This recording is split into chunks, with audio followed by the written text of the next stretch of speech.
yang segala abad. Ya Bapa yang kami kenal dalam nama anak-Mu, Tuhan Yesus Kristus, Juru Selamat kami. Terima kasih pada kesempatan malam hari ini kami anak-anak-Mu boleh berkumpul bersama kembali untuk memberitakan kebenaran-Mu.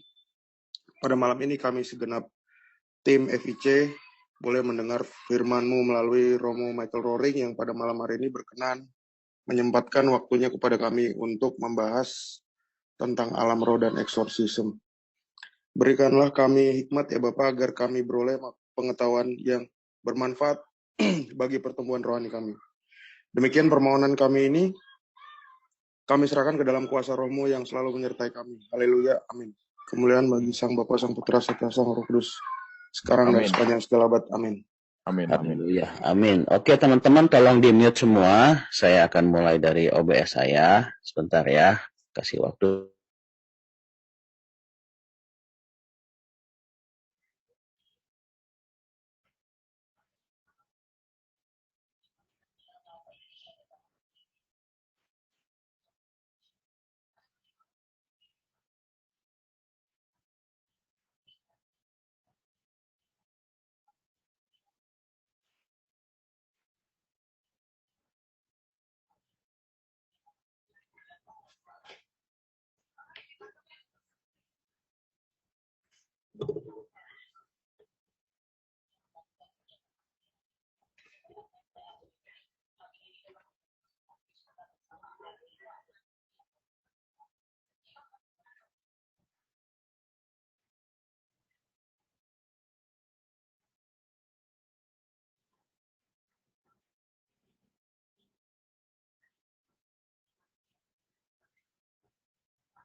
Oke, selamat malam teman-teman. Apa kabar? Kembali lagi bersama Hin. Malam ini kami akan berbicara tentang sesuatu yang berbeda, yang jarang dibincangkan di Zoom, yaitu tentang exorcism. Pada malam hari ini saya mendapat tamu yang sangat spesial, yaitu dari Gereja Ortodoks Indonesia, Romo Michael Roring. Selamat malam, Romo. Apa kabar?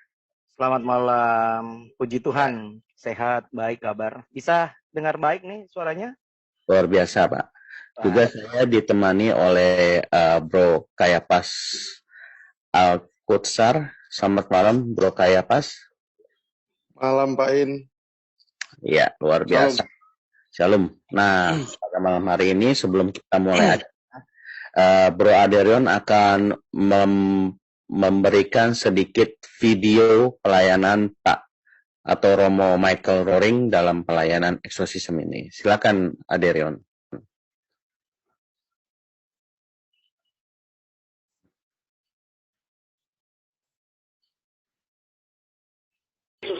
Keluar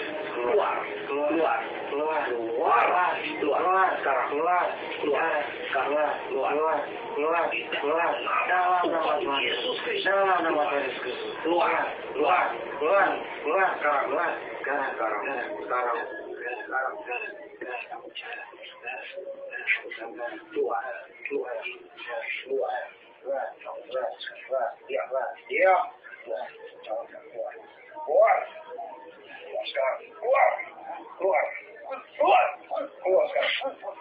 Keluar sekarang. Aku sekarang keluar. Lepas.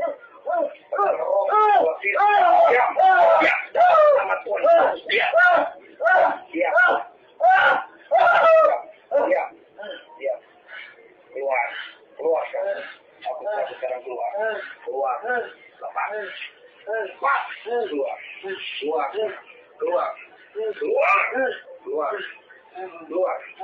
Dalam nama Tuhan Yesus Kristus, segala kuasa telah Kau cabut sekarang. Keluar sekarang. Engkau tidak berkenan menguasai nyawanya. Keluar sekarang. Aku cabut sekarang, keluar demi nama Tuhan Yesus Kristus. Di dalam nama Tuhan Yesus Kristus, keluar sekarang. Keluar. Keluar sekarang. Keluar. Keluar sekarang. Keluar. Sorry. Ding. Pegang ini. Ini. Anda berada di pegang sesuatu ini. Pegang. Tahan. Angkat pelan-pelan. Keluar. Ngadu. Keluar.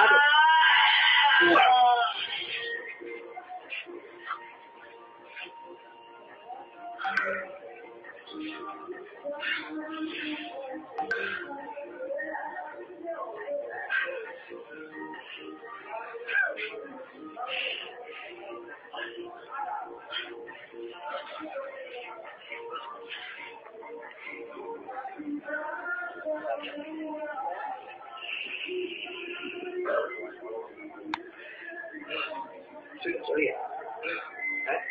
Sorry ya. Kita bukan lumpuhan. Sudah, sorry ya. Sorry ya tuh kuasa itu. Ada tuh? Sudah, terus hampir mati. Wow, luar biasa. Sebelum lebih lanjut, Bro Kayapas ingin menyampaikan sesuatu dengan presentasinya, atau saya lanjut langsung ke Romo Michael? Dilanjut aja Pak Pain. Oke, kalau gitu langsung kita berdua ya Romo. Romo, gimana? Bisa di open mic-nya? Silakan. Ya, terima kasih. Sebentar. Romo, sebenarnya ekosistem itu apa sih Romo? Ya, terima kasih ya bagi admin, bagi semuanya di Family Speak ya, Interest. Ya. Speak ya, Family in Christ. Ya. Puji nama Tuhan, saya diberi kesempatan untuk berdialog lah, share ya apa yang menjadi pengalaman dalam pelayanan ya. Dan saya disambut dengan sukacita di sini. Salam kenal, saya Romo Michael Roring. Saya asal dari Manado. Eksorsisme adalah sebuah ritual sebenarnya untuk pengusiran roh-roh jahat. Pengusiran roh jahat, dan ini memang sudah lama berlaku di di dunia rohani gitu sebenarnya. Dan kalau kita lihat sebenarnya tentang eksorsisme ini, pelayanan yang dari tadi di video itu sebenarnya roh jahat yang tidak ada kerjaan sih sebenarnya. Bukan tidak ada kerjaan, artinya mungkin tidak punya jabatan. Yang roh-roh jahat yang levelnya tingkat bawah sebenarnya. Kenapa saya bilang itu tingkat bawah? Karena sesuatu yang palsu, ya, entah itu barang KW, handphone KW, atau apa istilahnya ya, barang-barang yang notabene tiruan. Kalau cepat ketahuan itu belum mantap istilahnya ya, belum keren gitu, masih ketahuan gitu ya. Kualitasnya, mutunya itu belum jago lah. Jadi roh-roh jahat ini sebenarnya kalau Anda lihat baik di Muslim, baik di kekristenan, baik di denominasi gereja, orang-orang pelayanan seperti itu. Dan itu buat saya sebenarnya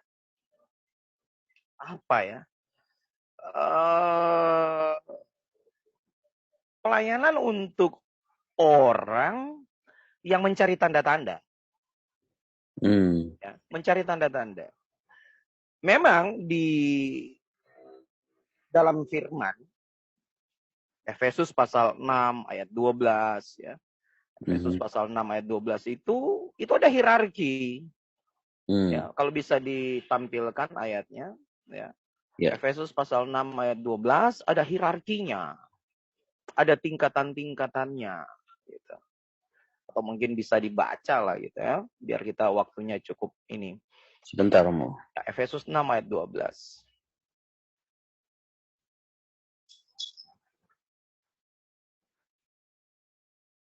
Atau saya share aja. Saya sudah dibuka share-nya enggak ya saya? Ya, ini lagi di share sama Derion Romo, ada di screen. Oke. Bisa Romo. Ya. Bisa dibaca Romo. Ya, karena perjuangan kita bukanlah Oh, ya. melawan darah dan daging. Nah, ini ada agak ketutup sebentar ya.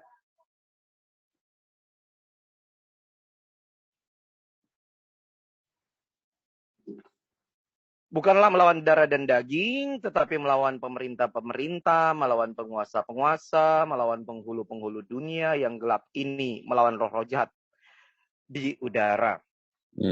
Efesus pasal 2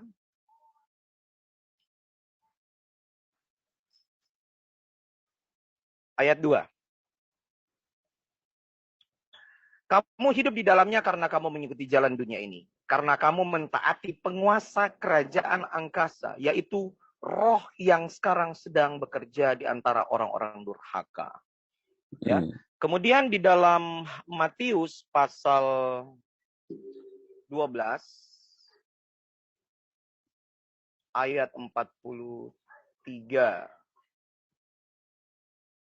Matius pasal 12 43.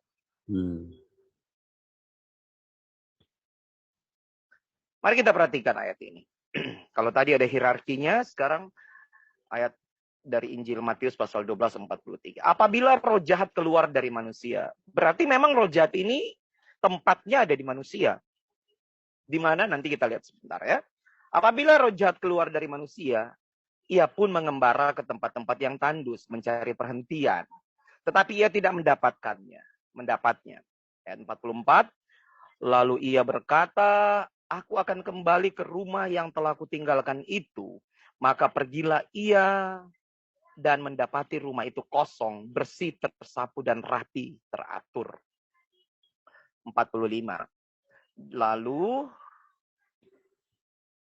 ia keluar dan mengajak 7 roh lain. Perhatikan, ada 7 roh lain ya, yang lebih jahat daripadanya. Ini bicara tentang hierarki, tingkatan. Jadi ada jabatan-jabatannya. Ya, saya juga belum pernah ke sana, jadi tidak tahu jabatan apalah namanya ya dari versi roh jahat itu. Tetapi Alkitab sudah menunjukkan bahwa itu ada tingkatannya. Ada tingkatannya di Efesus 6 ayat 12 tadi. Nah, sekarang dia menyerang sebenarnya di dalam orang itu kalau hanya dengan pelayanan, kemudian pelayanan pelepasan, ada konseling, kemudian ada kerasukan, manifestasi, atau dalam bahasa kerennya itu apa trans TV ya, trans, kerasukan. Ya sebenarnya ada kerasukan ada tingkatan, ya ada tingkatan. Tingkatannya ada mungkin saya balik ya karena kalau dari angka itu kan yang lebih tinggi itu kan 1, 2, 3 kan. Jadi yang tingkat 3. Kalau tingkat 1 itu ini saya putar ya sebenarnya dalam supaya kita lebih memahaminya. Karena kan pelayanan pelepasan kan enggak mesti ada harus pakai teori 1, 2, 3 tingkatannya. Tetapi paling tidak kita tahu aja. Tingkat yang pertama itu adalah orang yang dikonseling. Tingkat kedua itu orang yang di sharing, konseling, dan pelepasan. Jadi masih ada sempat dialog. Jadi dia di antara alam sadar dan tidak sadar. Jadi ketika seorang eksorsis itu bertanya atau ini dia masih ada respon. Tingkat yang ketiga itu trans penuh. Sudah full, sudah tidak tahu diri gitu. Memang sudah apa yang dia buat memang sama sekali sudah dikendalikan oleh roh jahat itu. Itu tingkatannya. Tapi sebenarnya saya balik lagi, tingkat yang paling tinggi itu yang tingkat yang pertama. Kenapa? Orang sadar ini bukan orang kerasukan. Tingkat 1 itu di sharing dan di konseling. Itu sadar. Ya, jadi kita berdialog. Seperti dialog biasa itu, bagaimana kabar? Seperti cerita biasa. Tetapi justru di situ kita seorang eksorsis sudah dapat melihat dalam tanda kutip ya. Sudah melihat ada penyimpangan-penyimpangan. Sudah ada penyimpangan yang terjadi yang sebenarnya itu sudah masuk pada ranah kerasukan. Ya, contoh, kita semua tahu Baygon kan? Baygon, obat nyamuk itu, obat nyamuk semprot. Racun enggak ya? Racun, Pak. Racun ya? Racun, baik. Pasti kalau kita taruhlah disemprot atau kita buka, kemudian kita tumpah di sebuah gelas dan disuruh minum dan orang tahu itu Baygon, pasti bilang, ah kamu gila, mau bunuh saya, pasti Baygon, saya belum mau mati. Itu kan? Itu pasti. Tapi maaf, saya bukan ini ya, bukan saya sedang membagikan ini, bukan mencari-cari kesalahan orang atau mencari sesuatu untuk diangkat, tetapi ya untuk mencari sesuatu supaya cepat dipahami. Ya, sekarang pertanyaannya, kita semua pernah lihat orang gila kan, gangguan jiwa, yang memang benar-benar gangguan jiwa, bukan karena roh jahat, gitu ya. Karena ada perbedaan antara gangguan jiwa dan okultisme, gitu ya. Nah, orang gila itu yang sering kita lihat itu ada di tempat sampah, mengais-ngais sampah. Bahkan mereka makan barang-barang yang sudah basi di situ. Kalau ditanya, apakah yang di sampah itu, yang di bak sampah yang sudah berhari-hari itu, kira-kira itu mengandung racun tidak? Pasti kita mengatakan, ya pastilah karena sudah basi, sudah banyak belatung atau apa, tapi toh dia makan. Orang yang sadar pasti tidak mau. Kenapa? Racun. Sama dengan Baygon. Tetapi bagi orang sadar, sekali lagi maaf kata, saya harus membukanya memang dialog dengan akal sehat. Maaf kata, coba kita lihat miras, nikotin, maaf bagi yang perokok ya, nikotin. Ketika kita tanya, nikotin racun enggak? Ya pasti dia katakan racun. Ya kan? Tetapi kok kenapa orang yang sadar itu mau memasukkan racun di dalam tubuh dengan cara menghisap? Ya, seperti itu ya. Sekali lagi saya tidak ada tendensi untuk menyinggung. Jawabannya ya, habis makan memang tidak enak kalau tidak merokok. Susah dilepas gitu. Susah dilepas. Susah untuk tidak merokok, sudah menjadi kebiasaan gitu. Padahal ditanya nikotin racun enggak? Ya racun. Sama orang gila juga kalau kita lihat dia makan makanan racun, makanan basi. Orang yang pemabuk masukkan miras di dalam dirinya itu racun. Tetapi yang anehnya, justru orang, sekali lagi saya minta maaf ya, justru orang yang sadar lebih gila dari orang gila. Kenapa? Karena dia tahu itu racun. Ya, dia tahu itu racun, tetap dia konsumsi. Coba, akal sehat kita main. Nah, disinilah letaknya. Orang yang kita konseling itu atau kita sharing itu dia tanya, memang ada di Alkitab. Di mana ayat yang ada rokoknya? Ya selalu pertanyaan seperti itu. Nah, inilah yang saya bilang, kelasnya yang paling tinggi. Ya. Trendsnya yang paling tinggi karena orang yang kita hadapi itu adalah orang yang sadar. Kalau orang yang trends penuh, wow gampang. Ya kan? Kalau memang full kerasukan, ya orang yang sudah punya pengalaman jam terbang ketika dia melakukan eksorsisme, ya dia tinggal bisa atur mau lama atau mau cepat gitu. Mau lama, ya dia banyak ngobrol dengan orang yang sadar. Nih jangan begini, dia seperti menginjil, jangan ikuti dia yang begini. Jadi lama. Kalau mau cepat ya cepat keluar.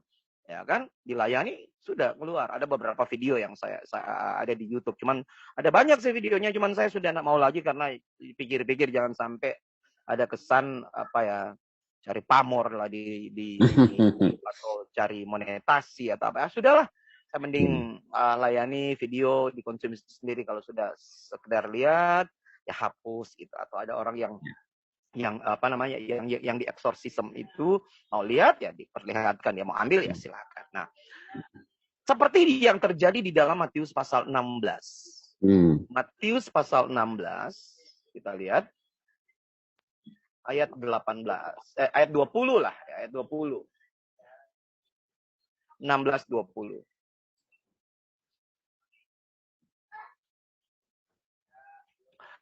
Lalu Yesus melarang murid-muridnya supaya jangan memberitahukan kepada siapapun bahwa ia Mesias. Ayat 21, firman dikatakan, sejak waktu itu, Yesus mulai menyatakan kepada murid-muridnya bahwa ia harus pergi ke Yerusalem dan menanggung banyak penderitaan dari pihak tua-tua, imam-imam, kepala, dan ahli-ahli Taurat, lalu dibunuh dan dibangkitkan pada hari ketiga. Jadi penderitaan ini memang sudah harus dihadapi oleh Yesus. Ya, memang sudah menjadi tugas dari Bapa untuknya. Kemudian ayat 22, tetapi Petrus menarik Yesus. Perhatikan ayat ini. Petrus menarik Yesus ke samping dan menegur dia. Katanya,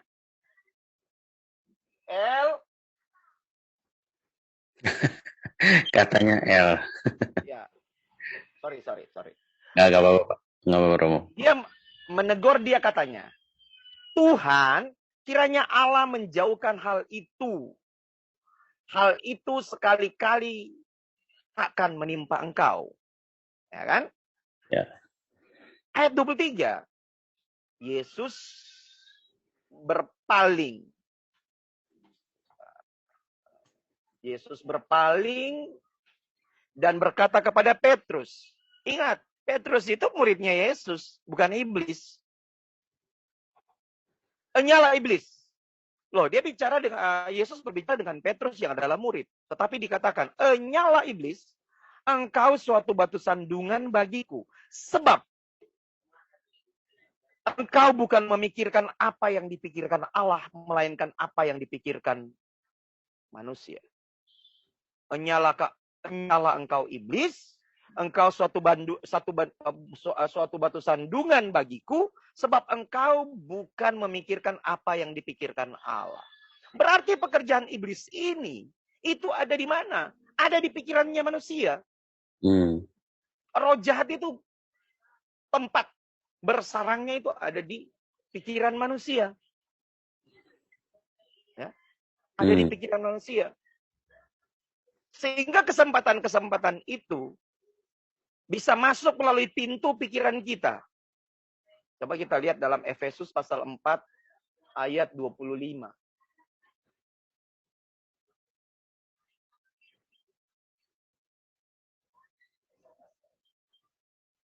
Ayat 27 lah, 27.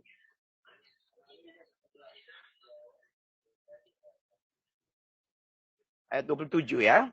Dikatakan begini. Dan janganlah beri kesempatan kepada iblis. Ayat ini sebenarnya bukan menggunakan kata Yunani topon atau topos yang artinya tempat. Bukan kesempatan. Ya. Dan janganlah beri tempat kepada iblis. Tempat itu ada di pikiran manusia. Sebab itulah yang saya katakan tadi di awal bahwa yang lebih sulit itu adalah berdialog dengan orang secara sadar daripada orang yang kerasukan. Karena dia masih bisa berargumen. Dia walaupun sudah tahu salah, tetapi masih bisa berargumenkan kalau merokok itu rokok tidak ada di Alkitab, gitu kan? Seperti itu. Salah satu contoh saja sebenarnya. Nah, sehingga inilah yang menjadi kesulitan sebenarnya yang paling berat menghadapi orang yang sadar, orang yang kerasukan penuh atau sudah tingkat 2 antara sadar dan tidak sadar. Kadang-kadang dia merasa siksa. Aduh, saya sudah siksa, sudah ada yang mau keluar. Keluar itu manifestasinya sebenarnya. Itu sebenarnya cara roh jahat merusak tubuh kita. Ya mungkin ada yang muntah itu. Bukan roh jahat itu adalah muntah, bukan. Tapi herannya banyak pelayanan pelepasan mau orang itu muntah. Padahal itu sebenarnya sebaiknya janganlah. Sebaiknya diberikan kesadaran penuh. tentang bahwa kalau Anda pelepasan, kemudian terjadi kerasukan yang liar, tubuh Anda yang rusak dan iblislah yang mendapat keuntungan. Dan janganlah beri tempat kepada iblis, jangan beri keuntungan kepadanya. Apa? Tubuhmu rusak dan itu maunya. Sebelum dia keluar dia harus hancurkan. Istilahnya tanda mata sebelum dia keluar. Nah, disinilah peran seorang eksorsis itu memberitahukan sebaiknya secara sadar diadakan pelepasan dan tidak terjadi apa-apa. Tetapi ini sudah menjadi apa ya? Sudah menjadi suatu fenomena. Kalau orang tidak kelepak-kelepak, tidak gemetaran, tidak muntah, itu belum pelepasan. Ya, itu sudah jadi sudah ada mindset seperti itu. Sehingga kalau orang melayani tidak terjadi apa-apa, mereka merasa, payah ini eksorsis ini. Orang yang melakukan pelepasan, payah ini hamba Allah ini. Payah ini hamba Tuhan ini. Seperti itu. Sehingga orang sendiri yang melakukan pelayanan pelepasan itu maunya muntah. Maunya ada kelepak-kelepak, maunya ada sesuatu yang terjadi sehingga menjamin pikiran dan perasaan orang yang nonton, mungkin yang melihat atau keluarga. Yang sebenarnya tidak perlulah seperti itu. Kasihan orang yang yang dilayani itu. Maka dari itu firman bilang Roma 12 ayat 2 dibilang janganlah kamu menjadi serupa dengan dunia ini, melainkan berubahlah oleh pembaharuan budimu, oleh nusmu, oleh inti dari rohmu. Sehingga apa? Oh ya, saya salah ya. Kemudian ketika mulai ada pengakuan dan bahwa mengaku bahwa itu suatu hal yang salah, sebenarnya itu sudah pelepasan. Sudah terjadi kelepasan sebenarnya dengan kesadaran penuhnya dia. Saya salah. Saya begini, saya begitu. Itu sebenarnya terjadi pelepasan. Cuman orang lebih tertarik, lebih interest terhadap pelayanan kalau ada yang seperti itu, yang terjadi manifestasi liar dan apa ya?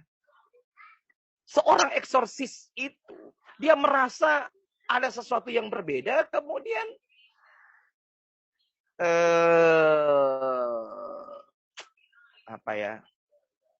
ada nilai tambah buat dia. Yang justru hati-hati. Justru satu terlepas, satu kemasukan. Yang dilepaskan orang yang sudah di eksorsisme itu terlepas, tetapi yang pelayan ini yang melakukan eksorsisme ini, justru dia yang kerasukan, tetapi dia tidak tahu. Apa? Kesombongannya masuk. Itu pasti akan ada peperangan seperti itu. Orang nggak tahu itu. Ya ini saya bicara dari pengalaman saya juga soalnya ya. Boleh sambil bertanya, Romo? Gimana? Boleh sambil bertanya biar kita ngobrol-ngobrol. Oh ya boleh. Romo begini. Ya. Ya, dari pemaparan Romo yang sampai sekarang sangat menarik ya. Dan saya pengen bertanya Romo, kalau seperti itu, bagaimana orang yang tidak percaya Yesus dan dia merasa bisa melepaskan sesuatu yang ada di dalamnya seperti yang Romo gambarkan tadi, apakah dia bisa, Pak Romo? Bisa. Coba lihat Ruqyah. Ruqyah. Ada terjadi. Itu roja, istilahnya begini. Itu sebenarnya adalah penyakit umum. Dokter umum manapun bisa, dalam tanda kutip. Ya, sakit flu, pilek, demam, itu pergi ke dokter umum. Kalau hal-hal seperti itu, buktinya dukun juga bisa melepaskan orang itu dengan tipu dayanya.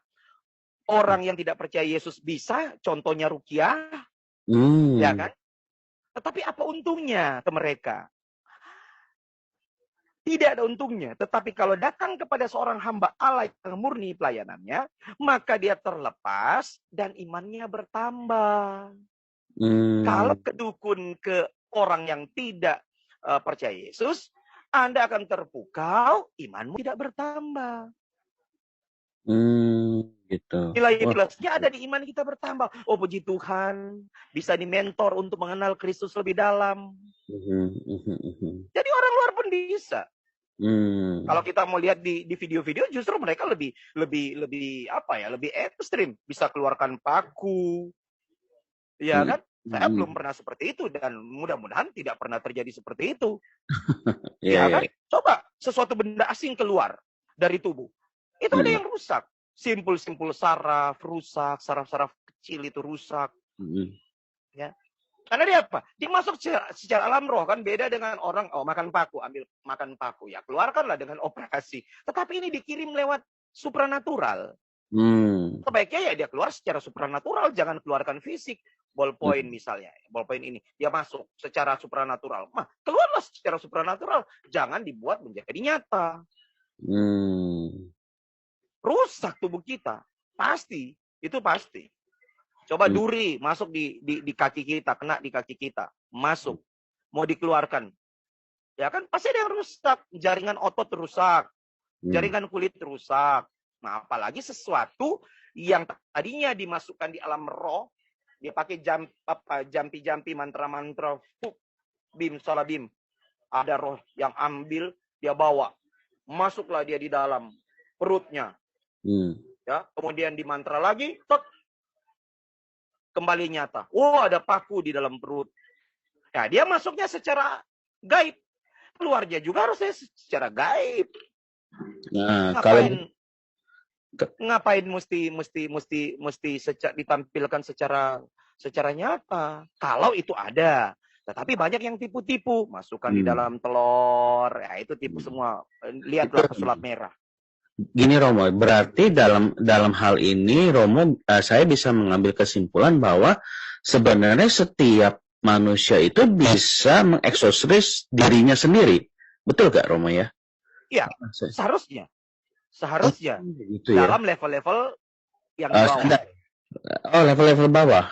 Ya, level-level bawah dalam arti ya secara kesadaran lah, kalau tahu itu tidak baik, ya jangan sampai ada unsur-unsur roh jahat masuk. Nanti ketika nggak mungkin lah kalau dia mengeksorsis diri sendiri ketika sudah terjadi manifestasi penuh, trans penuh sudah. Kalau mungkin awal-awal, seperti bulu kuduk berdiri. Ya, bagian belakang leher ini terasa ini. Nah, hati-hati gitu, seperti itu. Nah, dia mungkin pada langkah awal ya pertolongan pertama ya iya bisa. Tetapi kalau sudah kejadian dan trans penuh, dia sudah agak sulit. Harus ada orang yang tahu. Tetapi kalau menghindar dari hal-hal seperti hal-hal yang tidak baik yang justru akan membawa kita kepada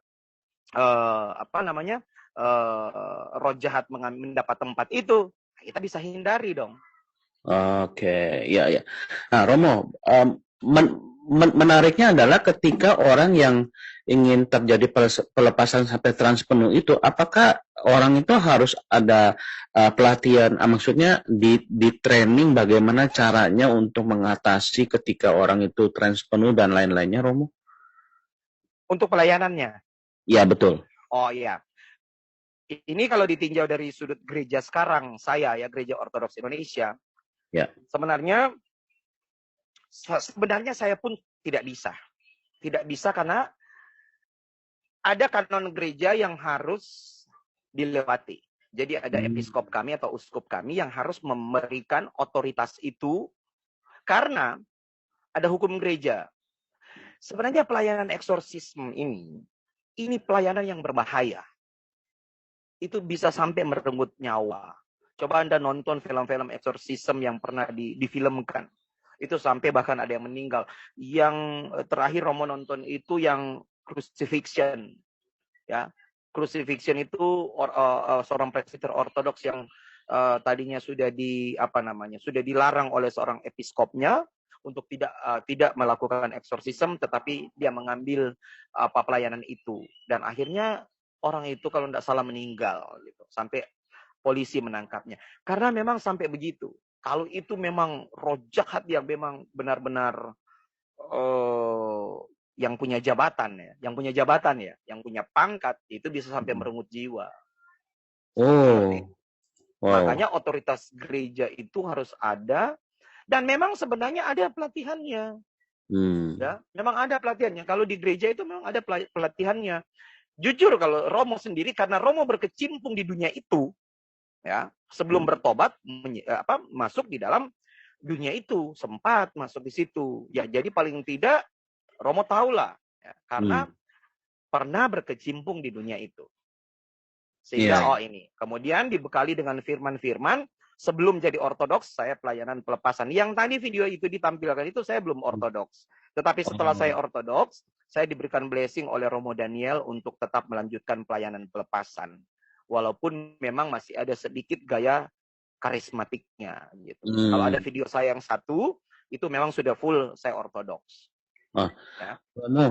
Sebenarnya perbedaan antara pelepasan di karismatik dan eksorsisme itu sama atau berbeda ya? Iya. Kalau dari segi doa pasti beda. Kita punya namanya dokumen-dokumen para bapak-bapak gereja menggunakan doa itu. Sebentar, saya minta dulu bukunya.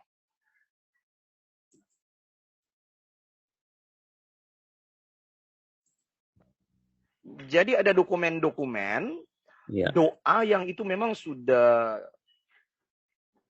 digunakan.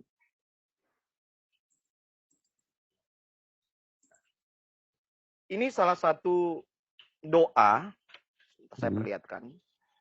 Doa eksorsisme dari gereja ortodoks itu sendiri. Ada doa khususnya, Romo ya? Ya, memang ada doa-doa khususnya. Dan saya pun kaget ketika saya mulai pelayanan pelepasan dan mulai menggunakan doa-doa ini karena saya diberikan otoritas untuk itu kan. Wah, roh-roh jahat yang memang tidak pernah saya tahu ada di sini. 163, halaman 163. Ini mungkin bisa nanti bisa terlihat apa enggak ya? Wah, tulisannya kecil, Romo. Sebentar saya cari. Ya, nggak apa-apa. Ini tahun 300 sekian nih. 344. Ya. Dari tahun 344 sampai 407. Ini doanya. Kemudian ada doa-doa eksorsisme, sebentar saya ambil. Seru ya. Sebentar, saya tidak persiapkan di dekat saya, masih ada di rak buku saya. Aduh, sorry Romo, jadi merepotkan karena pertanyaan saya. Romo banyak bukunya nih. Oh ya, ini cuma doa-doa kematian. Pokoknya adalah doa-doanya ya, di ortodoks sendiri dan bedanya ada di situ. Bedanya ada di situ dan tuntunan setelah orang dilayani pelepasan. Romo, saya mau bertanya dong. Di ortodoks sendiri tidak menggunakan bahasa roh. Ya. Oh iya. Ya, silakan berkembang aja di pertanyaan mungkin ya. Kalau ini Romo, hantu itu atau roh-roh itu masuk ke dalam manusia, itu dia tujuannya apa sih Romo sebenarnya? Ya, dia ingin merasuk, mengikat, merasuk dan mengikat dan tunduk pada kehendaknya. Tunduk pada kehendak bosnya itu.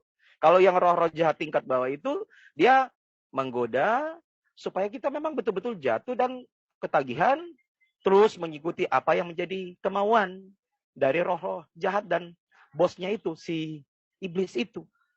Tujuannya itu. Sehingga, coba perhatikan, saya jawab dengan ayat. Matius pasal... Sebentar. Supaya kita tahu ya. Sebentar. Dalam Injil Matius.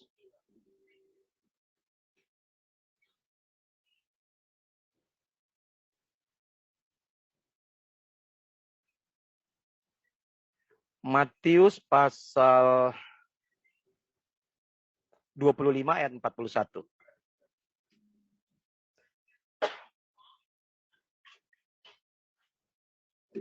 Jadi dia mendapat kesempatan dapat tempat di Efesus pasal 4:27 tadi. Dan Matius pasal 25 ayat 41 dikatakan begini. Dan ia akan berkata juga kepada mereka yang di sebelah kirinya, enyalah dari hadapanku, hai kamu orang-orang terkutuk, enyalah ke dalam api yang kekal, yang telah sedia untuk iblis dan malaikat-malaikatnya. Jadi, dia mau cari pengikut. Pengikutnya untuk apa? Untuk masuk di dalam api kekal ini. Dia mengikat, dia merasuk, dia mengikat, dia menguasai, dan dia menundukkan. Itu tujuannya. Oke. Berarti kalau gitu nggak salah dong ungkapan yang bilang gini, orang Kristen itu jarang kesurupan, tapi kalau orang ini tanda kutip mereka sering kesurupan gitu, kadang kesurupan massal. Ya, kesurupan massal itu karena memang ya biasa kalau orang bilang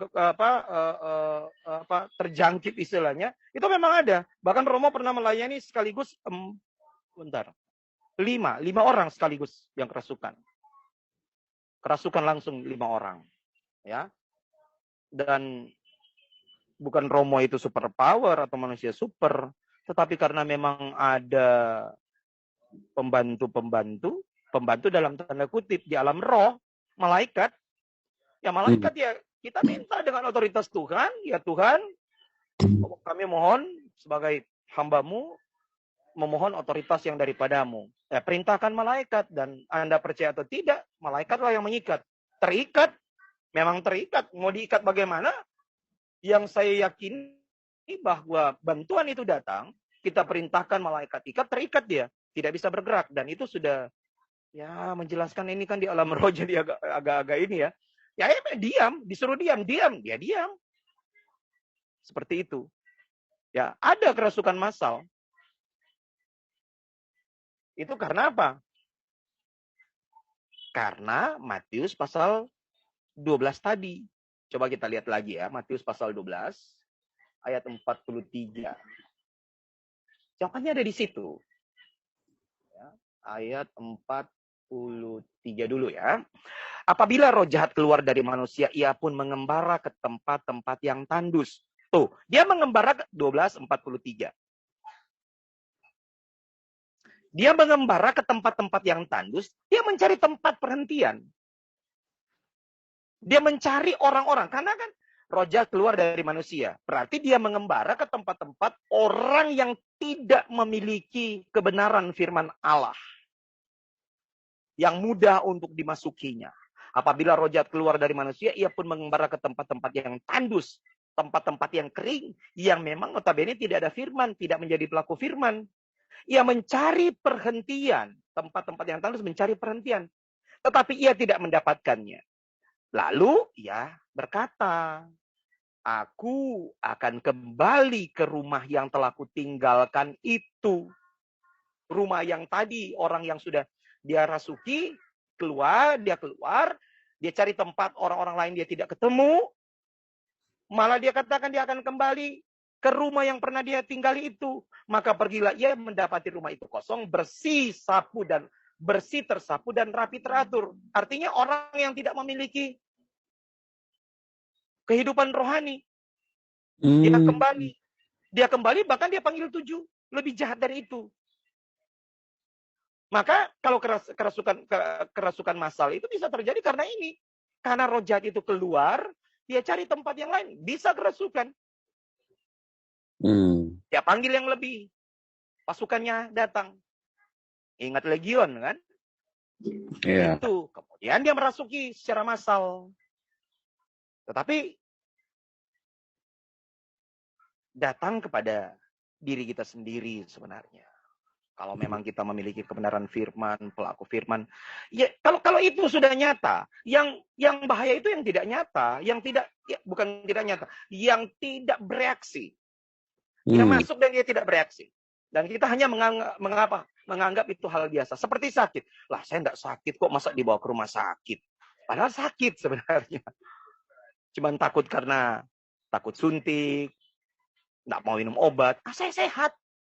Saya sehat. Nah, ketika terjadi situasi darurat, bisa saja dia jatuh di kamar mandi dan langsung kepala terbentur, meninggal. Kenapa? Karena pandang enteng. Saya sehat. Nah, orang-orang yang gangguan jiwa itu, Romo pernah ketemu, ada berapa? Saya sehat, kenapa saya dibawa di rumah sakit sini? Nah, di rumah sakit, sekarang sudah tidak dibilang rumah sakit jiwa lagi kan. Tapi ya, biarlah. Kenapa saya dibawa di rumah sakit ini? Saya kan tidak gila, saya tidak itu. Padahal memang ada indikasi ke situ, gangguan mental gitu. Nah itu, jadi kerasukan massal bisa terjadi karena itu. Karena jiwa orang itu kosong, tidak terisi dengan firman Allah, maka dia bisa masuk. Orang yang labil, dia bisa masuk. Jangankan orang yang kosong. Orang yang sudah ada firman pun dia bisa masuk. Ya, kalau banyak firman tapi tidak menjadi pelaku firman, ya kena. Itu bisa lebih parah. Seperti itu. Ya, menarik. Romo, yang sempat Romo bilang itu film seperti film crucifixion ya. Apakah itu memang ada yang seperti nyata seperti itu? Ada. Ya. Itu memang kejadian. Seperti itu. Mungkin ada bumbu-bumbu film sedikit lah gitu ya. Tetapi kalau ada yang sampai merayap itu memang ada. Memang bisa terangkat ya. Levitasi. Itu ada. Itu memang ada. Ya, apa sih yang nggak bisa buat roh-roh jahat kalau dia tingkatnya sudah tinggi? Bisa. Bukan tidak, itu bisa. Oke. Dan jika sudah mati, rohnya itu kemana, Rom? Gimana? Bisa dekat mic. Ya, jika dia Kristen, katakanlah dia Kristen, tapi dia mati oleh karena hantu gitu, dia mati karena kesurupan, itu rohnya diambil oleh iblis tersebut atau masih bisa selamat? Itu, Rom. Ya, masalah selamat tidak selamatnya itu kata firman Allah biarlah hakim. Tetapi ada malaikat yang menjemput, yang menuntut. Itu ada ayat firman-Nya. Ya, orang kaya itu dia bilang, jangan, hai jiwaku, jangan kamu takut. Padaku ada makanan, ya, ada berlumbung-lumbung. Nah, kemudian perkataan firman mengatakan begini. Apa gunanya semuanya itu? Apa gunanya harta kekayaanmu itu? Kalau malam ini jiwamu dituntut, mereka tuntut. Mereka itu roh-roh jahat. Ya. Dituntut. Roh jahat yang ambil. Ada roh jahat yang ambil. Coba lihat dalam 2 Tesalonika. 2 Tesalonika pasal 2 ayat 9. Tapi bukan tanpa alasan ya. Itu semua karena ada alasannya. Ada alasannya kenapa bisa begitu. 2 Tesalonika 2 ayat 9. Mungkin host bisa bacakan? Kedatangan lebih interaktif ya. Kedatangan si pendurhaka itu adalah pekerjaan iblis dan akan disertai rupa-rupa perbuatan ajaib, tanda-tanda dan mujizat-mujizat palsu. 10. Dengan rupa-rupa tipu daya jahat terhadap orang-orang yang harus binasa karena mereka tidak menerima dan mengasihi kebenaran yang dapat menyelamatkan mereka. Nah, kenapa ini iblis ini ya bisa mempengaruhi mereka, orang-orang ini?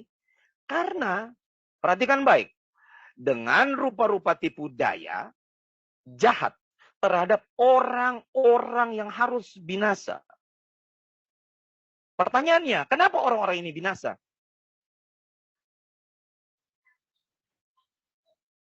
Karena mereka tidak menerima dan mengasihi kebenaran. Itu intinya. Kenapa mereka percayakan dusta? Tipu daya muslihat iblis. Karena mereka tidak menerima dan mengasihi kebenaran ini. Yesus berkata, akulah jalan dan kebenaran dan hidup. Kebenaran, Yesus itu adalah kebenaran. Yesus itu adalah Sang Firman. Sang Firman Allah.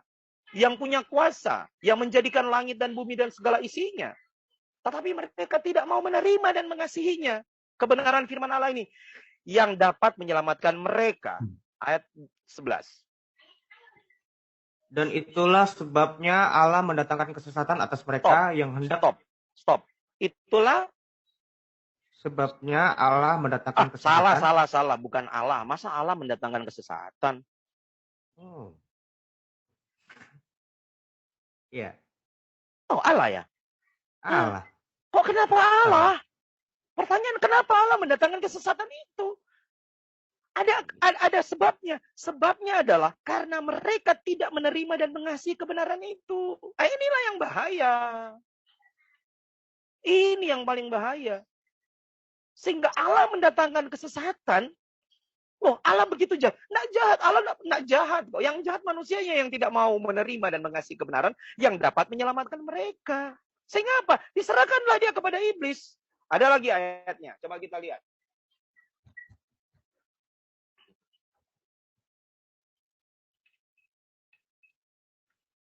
Kita lihat dalam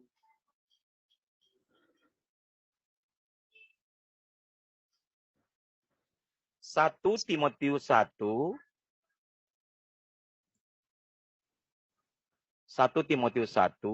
ayat 20. Di antaranya Himeneus dan Alexander yang telah kuserahkan kepada iblis supaya jera mereka menghujat. Tuh, 1. Kemudian ada lagi ayatnya, sebentar.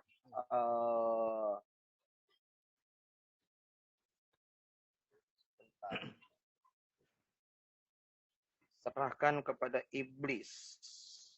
Bentar ya, saya cari dulu. Oke.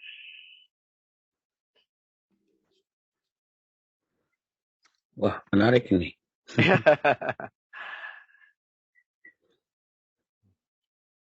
Sebentar.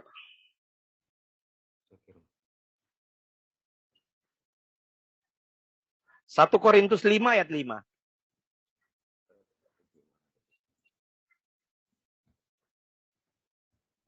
Oke, 1 Korintus 5 ayat 5. Kemegahanmu tidak baik, tidak tahukah 1 kamu? Korintus 5 ayat 5. Oke. 1 Korintus 5 ayat 5, orang itu harus kita serahkan dalam nama Tuhan Yesus kepada iblis, sehingga binasa tubuhnya agar rohnya diselamatkan pada hari kan? Tuhan. Ada, bukan tidak. Jadi ada memang malaikat-malaikat yang ada di bawah kuasa iblis itu datang menjemput orang. Bahkan dikatakan, Anda percaya pada kekayaanmu. Padahal jiwa tidak makan kekayaan. Jiwa tidak makan gandum. Jiwa harus makan firman. Kebenaran firman Allah. Tetapi dia memperkaya dirinya dan dia bilang kepada jiwanya sendiri, hai jiwaku, ada padaku berlumbung-lumbung gandum. Tapi salah, tubuh yang perlu gandum, jiwa tidak perlu. Akhirnya dikatakan, untuk apa semuanya itu? Kalau nantinya jiwamu dituntut malam ini. Roh jahat menuntut. Memang ada kesalahan, bukan kekeliruan terjemahan ya, ayat itu di Injil itu, bahwa orang kaya itu dia bilang bahwa pada dirinya ada banyak persediaan, tetapi ternyata ayat selanjutnya mengatakan, untuk apa semuanya itu kalau malam ini jiwamu akan dituntut gitu. Nah, kalau yang tadi yang itu dituntut, kalau yang ini diserahkan kepada iblis. Romo, ada 2 ayat yang meneguhkan itu. Ya, seperti itu. Romo, pertanyaannya, bagaimana kita tahu kalau kita itu perlu perlu pelayanan eksorsis atau tidak? Bagaimana kita juga tahu orang yang seperti sahabat kita atau yang kita kasih teman kita itu perlu eksorsis atau tidak? Bagaimana kita bisa mengetahuinya? Bagaimana kita dapat membantu mereka? Ya. Kalau saya sendiri ya. Kebanyakan orang datang itu atau orang minta bantuannya itu karena sakit. Jadi memang kelihatan. Tetapi saya tidak serta-merta langsung mengatakan bahwa saya tetapi tunggu dulu, jangan dulu mengatakan ini eksorsisme, pelayanan pelepasan gitu. Soalnya begini, soalnya begitu. Jadi ketika ketemu saya tanya dulu, apakah ini sudah diperiksa oleh dokter ya secara medis? Memang harus yakinkan secara medis, itu mutlak. Tapi ada orang yang ngeroh mereka langsung bilang, oh ya roh jahat, roh jahat, roh jahat. Padahal bukan, padahal medis. Dan itu ada banyak lah yang di sini yang tidak saya layani, karena memang itu medis. Saya suruh pergi ke rumah sakit. Nah, bagaimana seorang itu perlu dilakukan eksorsisme? Banyak di sekitar kita, bahkan diri kita sendiri kita bisa sadari kok. Saya sudah menjadi pelaku firman enggak? Saya baca firman, ngerti enggak? Gitu. Saya masuk gereja kok ibadahnya ngantuk. Bisa aja ada serangan roh jahat yang membuat itu orang itu ngantuk berat. Ya, tapi harus pikir juga, ada orang yang mungkin sarapan pagi nasi goreng ya bikin ngantuk ya karena gula darah naik itu ya, bukan karena roh jahat. Jangan salah, selalu harus dipandang dari dua sudut ya. Jangan langsung bilang, oh saya ngantuk, padahal baru habis makan banyak dari rumah ke tempat ibadah, akhirnya gula darah naik sesudah 1-2 jam, gula darah naik ya bisa dia serang mata, akhirnya ngantuk berat gitu. Ya, itu bisa. Kemudian orang yang sebenarnya pintu-pintu masuk ya, kita harus tahu dulu pintu-pintu masuknya roh jahat ini. Pintu-pintu masuknya ada banyak sebenarnya ya. Ada banyak. Ya, dusta gitu. Banyak dustanya. Ada roh dusta gitu. Roh dusta, memang roh dusta ya, roh dusta. Dusta itu roh. Ya, ada roh dusta. Kemudian ada roh yang menyebabkan sakit penyakit ya. Ada 2 roh namanya pneumaton akatartos. Pneumaton akatartos itu yang menyebabkan orang itu sakit. Kemudian ada yang satu lagi, pneumaton poneros. Poneros itu adalah dari kata dasar pornos. Porno. Roh jahat yang merusak moral. Moral. Kenapa ya saya susah lepas ya? Kenapa ya saya kecanduan ya? Itu roh jahat yang bekerja. Pornos namanya. Ya, pneumaton akatartos dan pneumaton poneros, ada 2 roh jahat. Nah, bagaimana kita bisa mengetahui? Ya kita bisa lihat sebenarnya. Kita bisa lihat dari gaya hidupnya. Itu bisa kok. Artinya, tapi tidak semua orang yang dieksorsisme itu yang seperti yang saya jelaskan tadi, yang harus kelepak-kelepak, harus kerasukan gitu ya. Yang justru sebenarnya dia sudah dirasuk melalui pikirannya. Dan itulah yang perlu kita sharing kebenaran firman Allahnya. Sharingkan, tentu minta berdoa supaya kuasa Tuhan berlaku, dia sadar, dan ketika dia bertobat, dia harus memang benar-benar bertobat, dan memang perlu perjuangan, kerja keras. Seperti itu. Kerja kerasnya memang harus, tidak boleh tidak. Bahkan sampai sekarang pun saya tidak lagi ya, Romo ya? Tidak, gitu. Romo, kalau nggak salah roh jahatnya bisa balik lagi ya? Oh bisa, tadi ayatnya sudah bilang, bahkan lebih jahat daripada dia. Bisa dipanggil 7 yang lebih jahat, ditambah dengan dia jadi 8. Lebih parah lagi. Dan yang lebih parah lagi, kalau roh jahat itu dia sudah masuk dan dia diam. Dia tidak bereaksi. Ya, dia tidak bereaksi. Yang paling parah itu adalah ketika roh jahat itu diam, tidak bereaksi. Kita mungkin cuma kelihatan, oh memang tabiatnya dia begini, memang begitu. Ya, cuman tabiatnya, oh biasa kok dia memang pembawaannya seperti itu. Ya, kita lihat normal-normal. Padahal sebenarnya itu sudah diikat, bahkan sudah tunduk. Coba baca Roma pasal 16 ayat 20. Kita lihat ayat.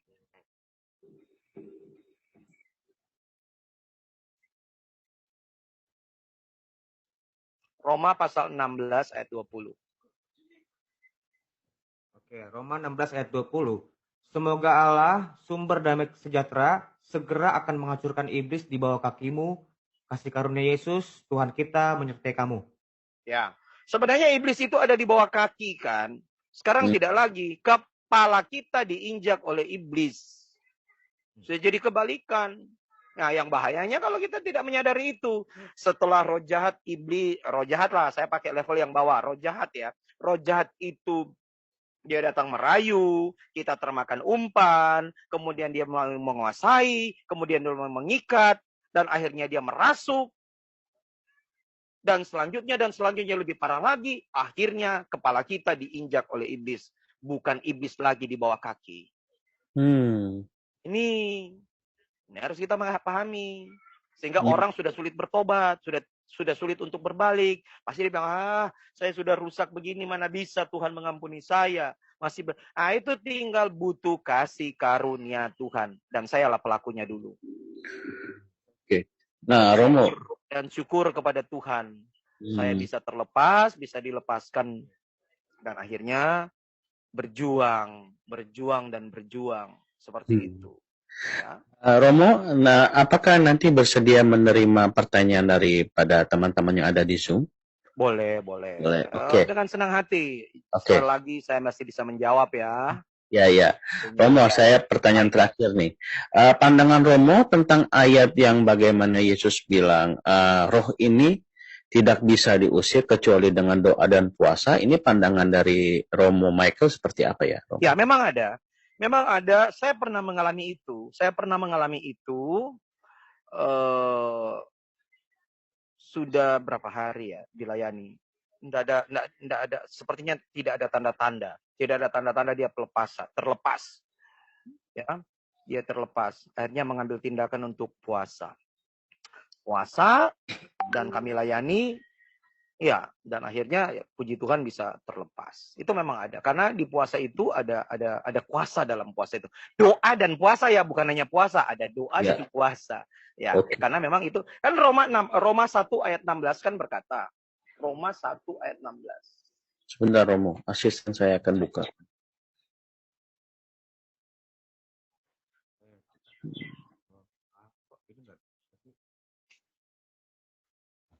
Dikatakan kan Injil itu kekuatan Allah. Tentu doa bukan hanya sekedar doa, tentunya kita baca firman supaya memang ada kekuatan Allah. Injil itu adalah kekuatan Allah, firman itu adalah kekuatan Allah. Maka pelayanan eksorsisme itu kita menggunakan ayat, perkataan firman.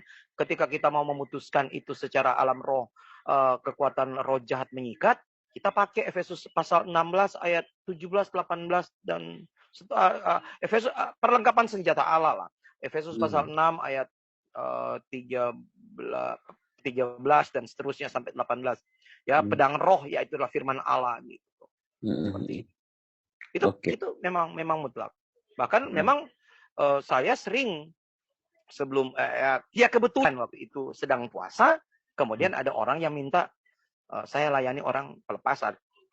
Dan mereka janjian pas kena hari puasa saya. Nah, ketika ditawarkan mau minum mau apa ya, saya belum mau minum. Karena saya tidak bilang saya puasa, tetapi saya memang puasa tidak memberitahukan mereka. Mereka sudah sediakan makanan, apa semua disuruh makan dulu enggak? Saya mau layani dulu gitu. Seperti itu, tidak bilang saya puasa. Saya layani dulu lah gitu. Nanti kalau sudah selesai layani baru kita makan. Tapi kalau ada yang mau makan silakan gitu. Saya bilang begitu seperti itu. Nah, sambil nunggu teman-teman resen, saya ingin nanya terakhir, Romo ya. Yang terakhir nanti dialog kita sudah berakhir nanti. Ya, kalau saya iya, tapi nanti kasih giliran yang lain, Romo. Oh iya. Gini, Romo, melihat dari video tadi yang dicuplikan oleh saudara saya, Bro Aderion, itu sepertinya ketika pelepasan itu Romo mengerti ya, ketika rohnya itu pengen keluar. Terus sepertinya ada adegan bagaimana Romo ingin menarik roh itu keluar itu. Apakah pada saat itu Romo memang merasakan ada roh itu di dalam tubuh orang itu, atau Romo melihat dengan maksudnya mata rohani Romo itu ya kalau orang bilang sixth sense ya? Enggak, saya enggak punya itu. Saya melihat dari tanda-tanda fisik. Dari tanda-tanda fisik orang ini begini dan punya keyakinan penuh karena memang saya dari dulu tidak mempercayai diri saya dalam tanda kutip, tidak mempercayai diri saya bahwa saya pelayanan pelepasan bukan saya tidak percaya saya. Hanya ada kebenaran firman Allah yang saya yakini, itulah yang saya percayai, bukan diri saya. Saya berpegang pada kebenaran firman Allah itu dan apa yang saya ucapkan itu terjadi karena kuasa firman itu. Jadi ketika saya bilang, segala kuasa gelap roh jahat diikat di dalam nama Tuhan Yesus Kristus, saya yakin, saya percaya bahwa bukan saya yang mengikat, tetapi ada kuasa yang mengikatnya. Jadi, kepedean tingkat tinggi terhadap firman. Ya. Iya. Jadi saya melihatnya bukan, ada begini. Enggak. saya nggak ngeroh, nggak pakai itu. Jadi memang saya yakin, dan memang selama pelayanan pelepasan itu ada beberapa video Anda boleh lihat nanti di YouTube ya. Ya seperti itu memang saya sangat terlalu yakinnya bahwa apa yang saya katakan itu karena perkataan firman Allah. Jadi ketika saya mengatakan putus di dalam nama Tuhan Yesus Kristus dengan pedang roh yaitu firman Allah, putus, sudah selesai. Satu dia.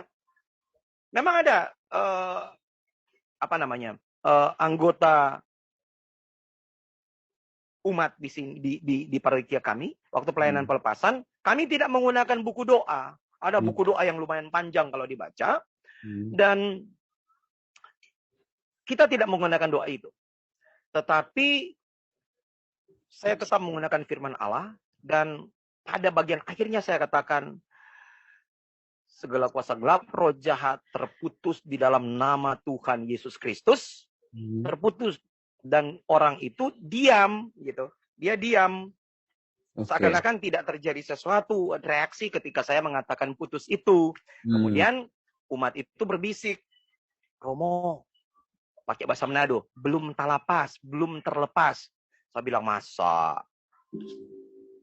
saya bilang begitu, masa. Nah, kita lihat nanti, gitu. Saya bilang begitu.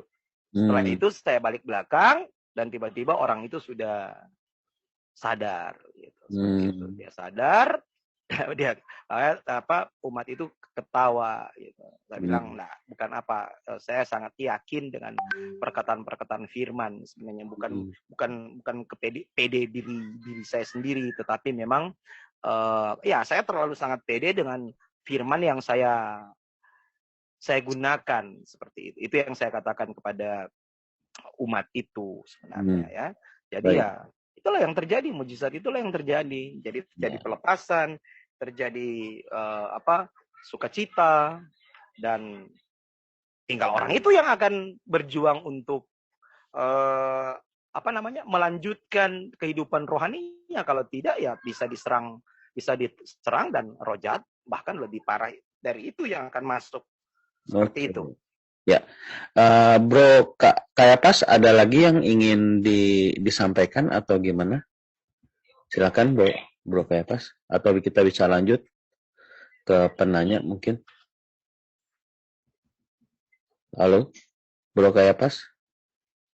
Oke, sebelum ke pertanyaan partisipan, kami ingatkan sekali lagi bahwa ini adalah dari Pak Romo Michael Loring, beliau dari Gereja GOI. Jadi di sini kita harapkan ketika bertanya tidak ada saling bersih tegang ya. Jika ada perbedaan pendapat, kita sharing-sharing, kita tukar pikiran, kita saling memahami dan saling menghargai satu sama lain.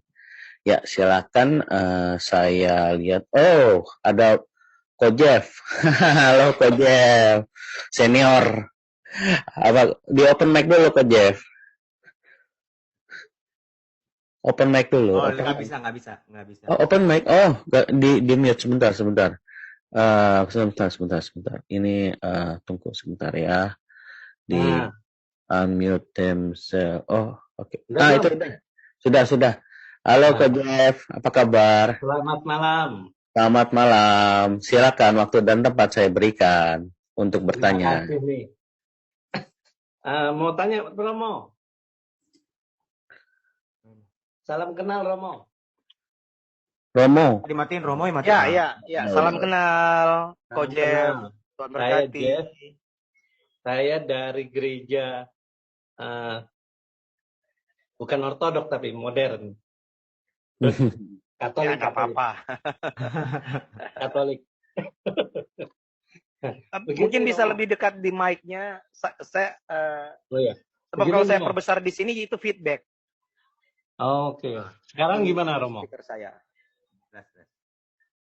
Saya mau tanya, apa perbedaan khodam dengan roh-roh tersebut, Romo? Apa perbedaan? Tolong diulang kok. Khodam. Oh, kodam itu.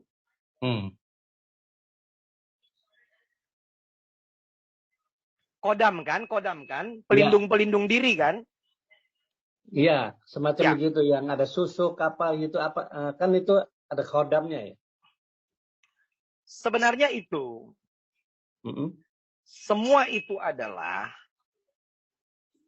media supaya orang yakin. Media supaya orang yakin. Kalau seandainya tidak diberikan sesuatu, orang cuma pikir sama-sama seperti kita pergi ke dokter dan didiagnosa, kemudian tidak diberi obat. Tetapi karena diberi obat, belum minum obat pun sudah ada seperti efek sugesti, saya sudah ke dokter, saya sudah sembuh. Gitu. Sebenarnya media-media itu sebenarnya adalah untuk meyakinkan orang. Lebih untuk meyakinkan orang. Sebenarnya tanpa pegang sesuatu itu roh jahat sudah bertengger ke kita ketika kita mau bersatu dengan roh jahat itu. Tanpa menggunakan media. Oh, gitu. Tanpa menggunakan media. Hanya membuat orang jadi pede gitu kok. Hanya seperti itu. Itu tipu daya sebenarnya. Karena roh jahat itu tidak tinggal di benda itu sebenarnya. Dia tinggal di otak kita. Jadi sama aja ya, di otak kita sebenarnya. Oke, terima kasih Romo. Iya. Oh ya, nah kalau cara menghilangkan orang pakai susuk itu bagaimana Romo? Biasanya susuk itu, ini kan di pihak sebelah ya, di pihak sebelah yang sering seperti itu. Nah ada yang pakai apa namanya, emas, apalah namanya itu ya. Sebenarnya kuasanya itu bisa hilang. Bisa hilang ketika kita ada di dalam Kristus saja. Dalam Kristus kita menjalani ya konseling, pelayanan, pelepasan, pemutusan, kemudian hidup di dalam kebenaran itu. Itu simpel saja sebenarnya, enggak ribet-ribet kok gitu. Beda dengan ikut-ikut kuasa gelap, roh jahat harus sedia ini, sedia itu, bikin ritual, bikin ini itu, ya seperti itu. Makanya saya katakan tadi, kalau itu ditanam secara gaib, sebaiknya keluar secara gaib. Jangan keluar secara nyata. Pasti akan rusak tubuh kita. Cuman kadang orang tidak percaya kalau tidak keluar sesuatu dari diri orang yang dilayani itu. Gitu. Nah, itulah yang kena sugesti di pikiran itu. Kalau tidak muntah, kalau tidak ada keluar seperti misalnya susuk seperti biji beras, oh itu belum sebenarnya. Padahal sebenarnya sudah. Yang mau dipatahkan itu kan itu kuasanya. Kuasa dari roh jahat itu. Seperti itu. Oke, makasih Mo. Ya, terima kasih kok. Semoga bisa menjawab ya. Oke. Next partisipan. Michael L. Saya remove spotlightnya dulu. Michael. Silakan Michael. Malam Romo. Salam Romo. Apa kabar? Ya, lebih dekat lagi ya. Saya kayaknya ada masalah di apa ini, di perangkat saya ini. Ya, silakan. Michael izin bertanya Romo. Ada 2 pertanyaan nih mungkin ya. Mungkin bisa diatur aja untuk biar lebih singkat dan padat aja. Takutnya kebagian. Yang pertama si Romo mengenai kan tadi disebutkan bahwa pelepasan ini, eksorsisme ini harus melalui otoritas presbiter kan, otoritas dari episkop kepada para presbiter gitu kan, tentunya di gereja ortodoks ya. Nah, bagaimana kejadiannya kalau misalkan di satu tempat yang mungkin terpencil tidak ada seorang presbiter dan mungkin tidak ada alat komunikasi apapun gitu loh. Nah, bagaimana kita melakukan pelepasan ini Romo gitu? Mungkin itu Romo yang pertama. Iya. Kalau hasil dari dialog kami dengan episkop, dengan episkop kami bisa orang awam gitu. Tetapi secara darurat gitu. Secara darurat dan tentunya ya harus orang itu punya keyakinan bahwa dia tahu firman Allah lah gitu ya, tahu firman. Kan enggak serta-merta orang itu ketika ada pelayanan pelepasan, enggak ada episkop, enggak ada presbiter, saya saja gitu. Nah, karena apa? Bisa saja itu ada serangan balik gitu. Ada serangan balik yang bisa menyerang kembali orang yang melakukan eksorsisme itu. Nah, makanya doa-doa itu sangat penting. Ada apa namanya? Bukan tip ya, semacam SOP lah gitu ya. SOP ya. Pertama doa secara untuk pribadi, minta penyertaan perlindungan, kemudian doa pengakuan kerendahan hati kepada Tuhan, saya manusia berdosa, seperti itu. Kemudian mulai masuk dengan doa-doa untuk pengusiran. Kalau punya buku eksorsisme, ya bisa dibacakan buku eksorsisme itu, doa-doa itu, seperti itu. Itu bisa, karena saya sudah mendengar langsung dari episkop. Seperti itu. Baik, Romo. Terus yang kedua, Romo. Bagaimana mungkin pandangan Romo tentang orang-orang yang mereka mengaku itu sebagai orang indigo gitu loh, bisa melihat makhluk-makhluk yang ya dalam tanda kutip hantu lah seperti itu gitu, Romo. Bagaimana pandangan Romo gitu? Apakah orang tersebut mungkin kena kerasukan juga atau gimana? Iya. Kalau dari ajaran ortodoks sendiri kita enggak bukan tidak percaya orang indigo gitu, tetapi itu seperti ada titisan apa ya? Ada seperti yang diturunkan.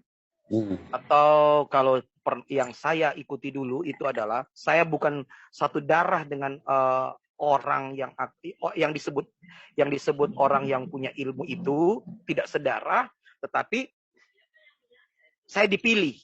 Itu bisa. Dipilih untuk mewarisi apa yang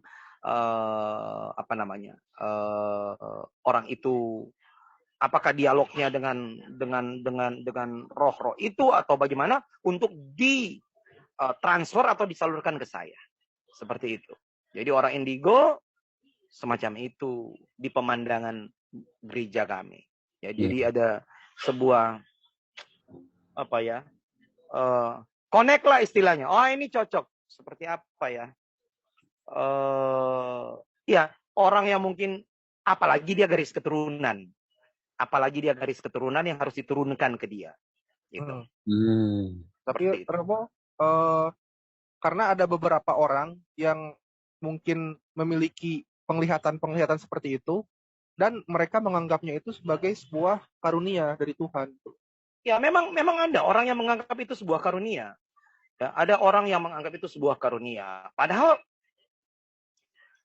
kenapa sih enggak melihat cahaya Kristus dalam kehidupan gitu. Kenapa harus melihatnya yang roh jahat seperti itu ya, yang seperti itu, yang kejadian-kejadian gitu. Dan sebenarnya cobalah kita lihat dalam 2 Tesalonika 2 tadi itu sudah jelas gitu.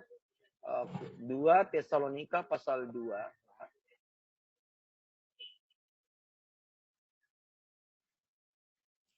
ayat dari ayat 9. Ayat 9. Saya bacakan. Kedatangan si pendurhaka itu adalah pekerjaan iblis dan akan disertai rupa-rupa perbuatan ajaib, tanda-tanda dan mujizat-mujizat palsu. Yang 10, dengan rupa-rupa tipu daya jahat terhadap orang-orang yang harus binasa karena mereka tidak menerima dan mengasihi kebenaran yang dapat menyelamatkan mereka. Terus? Yang 11, screen tolong turun ke bawah sedikit karena tidak bisa dibaca. Ya. Dan ayat yang ke-11, dan itulah sebabnya Allah mendatangkan kesesatan atas mereka yang menyebabkan mereka percaya akan dusta, supaya dihukum semua orang yang tidak percaya akan kebenaran dan yang suka kejahatan. Itu dia. Jadi datang kembali kepada kebenaran firman Allah itu ya menjelaskan seperti itu. Ya. Jadi percayalah kepada Kristus. Ya, percayalah kepada Kristus dengan segala perbuatan-perbuatannya yang harus kita lakukan. Ya. Bukan yang melihat yang aneh-aneh gitu. Contoh, Roy Kiyoshi. Kok kenapa dia nggak tahu dia mau ketangkap? Katanya indigo. Kok kenapa dia nggak tahu dia mau ketangkap? Katanya indigo. Kalau dia indigo, dia bisa tahu saya mau ketangkap, saya bisa menghindar dari situ kan? Nah itu seperti itu. Menarik. Gimana Michael? Sudah selesai? Kita next ya. Oke, sudah cukup Romo. Terima kasih Romo jawaban. Terima kasih Michael. Sama. Ya, penanya berikutnya silakan Bro Domba Kecil. Saya berikan waktu dan tempat. Di open mic-nya. Romo, maaf. Di situ udah jam berapa, Romo ya? Di sini Ya. setengah 10. Oh. Baru setengah 10 kok. Gak apa-apa ya, Romo ya? Gak apa-apa. Oke, siap Romo. Kita lanjut sampai malam sampai nonton bola ya Romo. Ya nggak apa-apa. Ini sebuah pelayanan kan. Pokoknya terserah dari admin mau berhentinya jam berapa. Asal jangan sampai nggak ada orang. Saya ngomong sendiri nanti. Iya, tenang Romo, saya temenin sampai besok. Boleh. Kita doa semalam. Iya. Silakan Bro Domba Kecil. Oke. Ya, salam Romo. Ini ada pertanyaan. Domba kecil. Ibu-ibu nih, domba kecil. Tentang stigma. Stigma ini kan tanda-tanda dalam tubuh yang luka terhadap Yesus ya. Tahu aku loh. Itu gimana itu loh? Tentang stigmata. Oh, stigmata yang sering melukai diri sendiri. Ya, yang mau katanya tanda lahir. Yesus sampai cambuk-cambuk diri sendiri gitu, dipaku kan? Itu ya?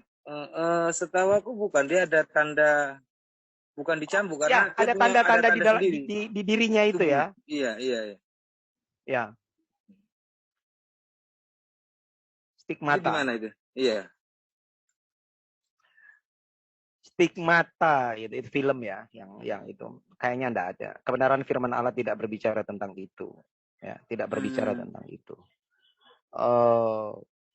Ya, bisa aja dari kuasa gelap. Oh, ini aku baru googling juga ya. Itu katanya ada contohnya Santo Fransiskus dari Assisi. Percayai mempunyai stigmata tanda-tanda pada tubuhnya yang sama seperti tanda-tanda bekas luka karena penyaliban pada diri Yesus. Itu belum ya? Gereja Ortodoks kayaknya nggak percaya itu ya. Oke. Terus ada yang minta. Itu dari Roma Katolik ya? Kurang tahu aku. Cuma ya, pertanyaan dari netizen aja. Terus ada juga netizen. Itu Bapak Gereja orang Katolik. Iya. Ya, mungkin lebih ini ke pastor Katolik mungkin ya. Gitu ya. Gitu. Saya kurang paham. Tapi saya tahu kalau itu Bapak Gereja orang Katolik. Ya. Oke. Dan selanjutnya ini ada yang minta nomor Romo karena dia minta ada yang temannya perlu pertolongan dari netizen saya. Oh, kalau bisa dicat di sini nanti saya chat di gimana channel. Minta pertolongan apa? Minta nomor telepon. Minta nomor teleponnya Romo. Oh iya. Oke. Nomor telepon saya di chat ya. Di chat aja, nanti saya taruh di chatnya di chat. Gitu. Tolong deh admin chat aja 0852. Ya. Oh sebentar saya ganti namanya saya. Boleh. Aku Japri aja. Dari name namanya. Oke, siap. Oke, tenang aja. Ya. Terus ini ada lagi pertanyaan lagi, bagaimana? Oh ini agak tanda kutip ini. Bagaimana para mu'alaf yang sering menghina Tuhan Yesus yang dimasuki roh jahat yang sampai 7 tambahan roh jahatnya? Gimana cara mengeluarkannya, Romo? Mu'alaf. Yang sering menghina Tuhan Yesus yang dimasuki roh jahat. Mu'alaf. Yang dimasuki roh jahat menghina Yesus. Iya. Sampai 7 tambahan apa? Aku bingung juga ini. Jadi orang Kristen pindah agama, kemudian kerasukan menghina Yesus. Menghujat Yesus. Seperti itu kan? Mari kita lihat Yohanes pasal 6.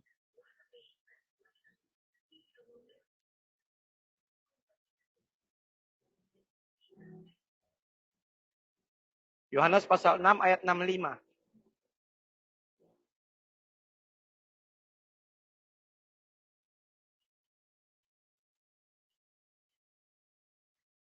Ya. Aku bacakan. Iya.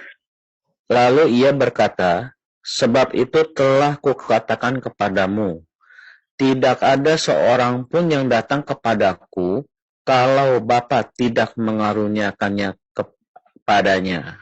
Oke. Ayat selanjutnya. Oke, baik. Mulai dari waktu itu, banyak murid-muridnya mengundurkan diri dan tidak mengikuti dia. Stop. Apa kesannya baca ayat ini?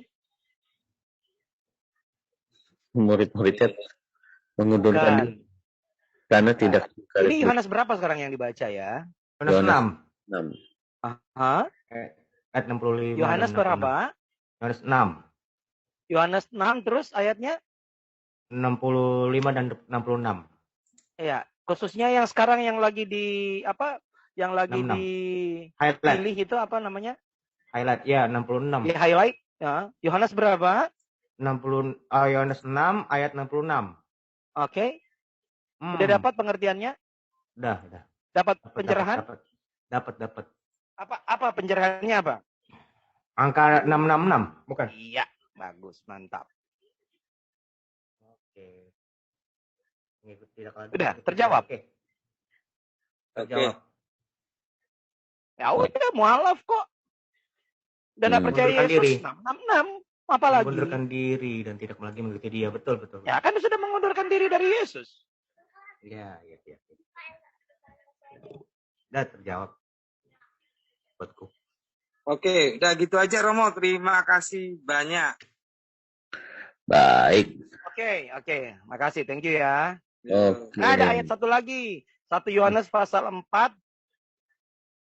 Yohanes pasal 4. Biar klop ya.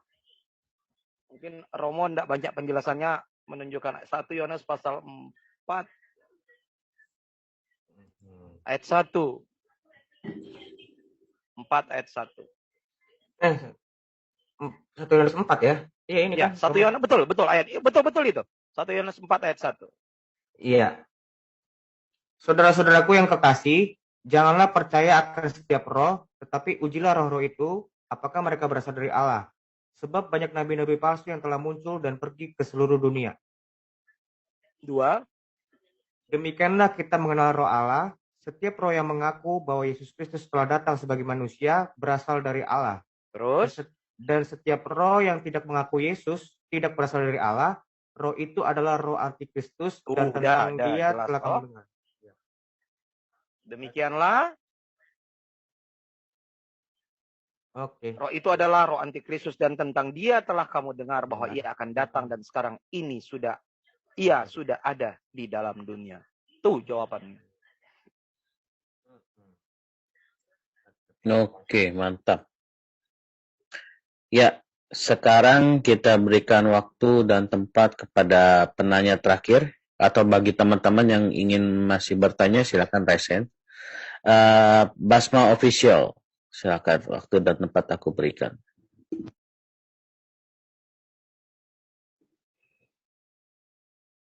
Basma, buka belum? Ya udah, oke. Silakan Basma. Oke, terima kasih Pak. Sebelumnya salam Romo, saya mau bertanya, bagaimana cara kita membedakan kerasukan roh jahat dengan mental illness?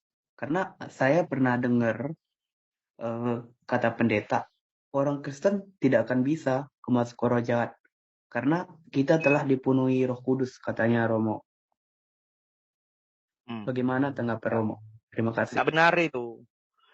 Yang benar orang Kristen ketika dia mulai mundur dari Kristus itu bisa dirasuk.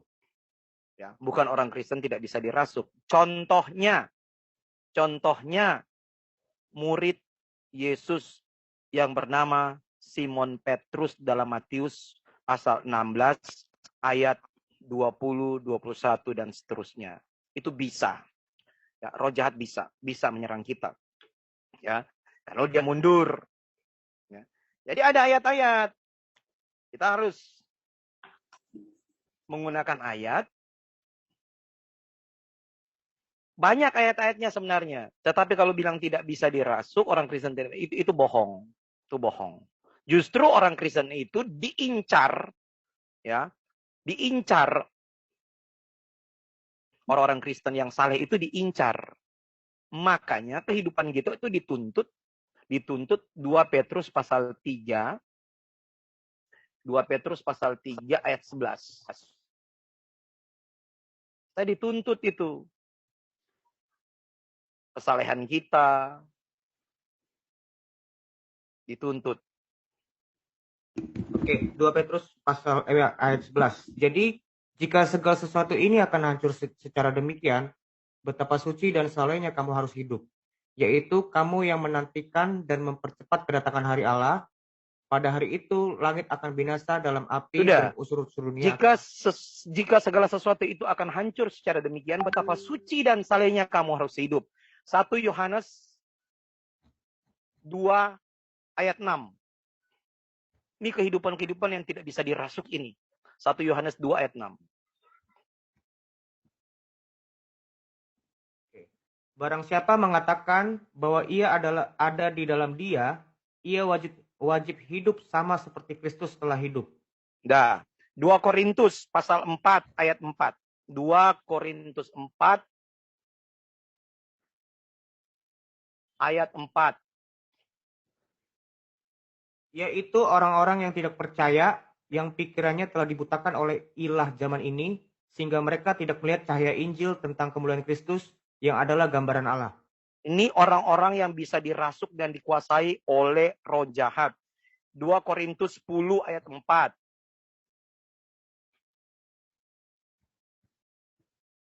Karena senjata kami dalam perjuangan bukanlah senjata duniawi, melainkan senjata yang diperlengkapi dengan kuasa Allah, yang sanggup untuk meruntuhkan benteng-benteng.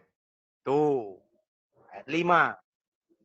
Kami mematahkan setiap siasat orang dan merubuhkan setiap kubu yang dibangun oleh keangkuhan manusia untuk menentang pengenalan akan Allah. Kami menawan segala pikiran dan menaklukkannya kepada Kristus. Dan kami siap sedia. Kisah 10. Kisah 10 ayat 38.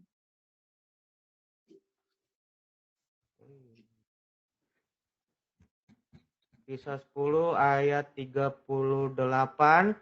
Yaitu tentang Yesus dari Nazaret, bagaimana Allah mengurapi dia dengan Roh Kudus dan kuat kuasa, dia yang berjalan berkeliling sampai berbuat baik dan menyembuhkan semua orang yang dikuasai iblis, sebab Allah menyertai dia. Orang yang dikuasai iblis.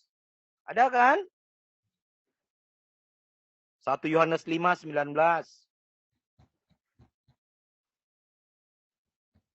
1 Yohanes 5:19. Kita tahu bahwa kita berasal dari Allah dan seluruh dunia berada di bawah kuasa si jahat. Roh jahat masih ada. Iblis masih ada, masih bergerilya. Orang-orang bisa dikuasai oleh si jahat. Galatia 2 ayat 4.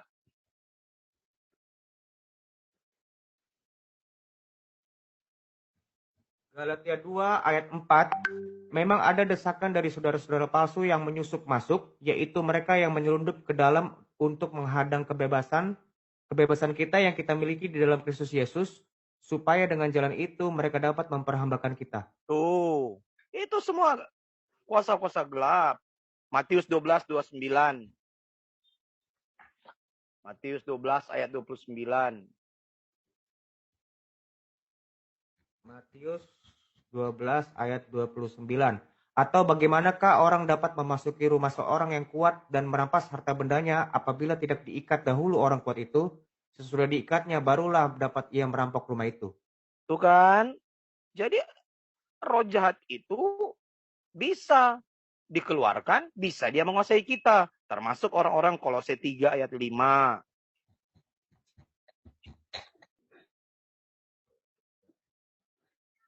Kolose 3 ayat 5. Kolose 3 ayat 5, karena itu matikanlah dalam dirimu segala sesuatu yang duniawi, yaitu percabulan, kenajisan, hawa nafsu, nafsu jahat, dan juga keserakahan, yang sama dengan penyembahan berhala, semuanya itu mendatangkan murka Allah. Jadi satu ayat lagi ya, 1 Korintus pasal 10 ayat 12. Ini bukti bahwa orang-orang Kristen itu masih bisa. Ini surat kepada jemaat di Korintus, kepada jemaat di Kolose, ya.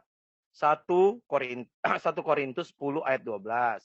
1 Korintus 10 ayat 12, sebab itu siapa yang menyangka bahwa ia teguh berdiri, hati-hatilah supaya ia jangan jatuh. Tuh, masih bisa jatuh kan? Orang-orang itu kenapa? Ya, karena tidak berpegang kuat pada kebenaran firman Allah. Jadi masih bisa, bukan tidak gitu. Masih bisa. Bahkan tempat menyerangnya kan sudah dibilang tadi di pikiran gitu. Nah, pikiran itu kan tempat peperangan, medan perang gitu. Bisa aja dirasuk. Cuman intensitas ya dikuasai oleh si jahat itu berbeda-beda. Kayak volume, dikecilin, ada yang besar, ada yang menengah, ada yang besar. Nah, kalau intensitasnya luas besar, ya udah kelihatan. Tapi kalau yang tidak, ya ini yang paling bahaya, yang itu tidak merasa dikuasai atau dirasuk roh jahat, dianggap dia berdiri teguh, padahal itu sudah jatuh. Makanya dia bilang, coba baca lagi satu ayat dalam 1 Petrus 5 ayat 8.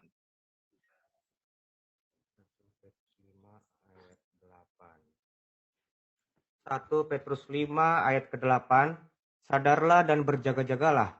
Lawanmu si iblis berjalan keliling sama seperti singa yang mengaum-ngaum dan mencari orang yang dapat ditelannya. Tuh, orang dapat ditelannya. Ini Petrus berbicara kepada orang Kristen. Dia kasih peringatan. Kenapa Rasul Petrus bilang begini? Sadarlah. Karena waktu itu dia kena tipu daya iblis. Sehingga dia tulis sadarlah dan berjaga-jagalah. Karena dia punya pengalaman. Bagaimana dia tidak dikuasai oleh si jahat, dibuat tidak sadar. Hanya tidak mengakui Yesus adalah gurunya. Kemudian apa? Dia kurang berjaga-jaga. Seperti itu. Bahkan kita kurang berjaga-jaga. Doa malam mau tidur, aminnya pagi. Nah itu kan sama. Itu bisa. Roh jahat masuk. Jelas kan?